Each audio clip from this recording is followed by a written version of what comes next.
এখন তো আর কান্নাকাটি করে কিছু লাভ নেই। তুমি 3 পাওয়ার মতো পড়াশোনা করেছিলে বলে 3 পেয়েছো। তুমি যদি এখন 100 পাওয়ার মতো পড়াশোনা করতে, তোকে কি কেউ 100 পাওয়া থেকে আটকাতে পারতো? মাস্টার মশাইদের তো আর তোর সাথে কোনো শত্রুতা নেই, তাই না? আর কি করা যাবে বল? দেখ পরের বার ভালো না। না আমি তোকে মারবো নে। আরে মারা কাদের যায়? যারা শুধরে যায়। তুই কি শুধরাবি?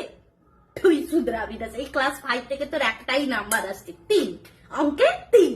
এবারও তাই পেয়েছিস। আর পোড়া কপাল আমাদের, বাবা মা হয়ে কথা শোনাবে না তো? না না, আমি কোনো কথা শোনাবো না। নে পরের বার ভালো করার চেষ্টা কর। ও মা, একটু পূজার সাথে বেরোচ্ছি, ঠিক যারা আছে? অঙ্কে 3 পায় তাদের ঘুরতে যাওয়া মানায় না। ও মামা, আমার না একটাও ভালো জামা নেই, একটা নতুন জামা কিনে দেবে গো? যারা অঙ্কে 3 পায় তাদের নতুন জামা কেনার কথা মানায় না। যারা অঙ্কে 3 পায় তাদের খেয়ে করে প্লেট ফেলে দিয়ে যাওয়ার অধিকার থাকে না। প্লেট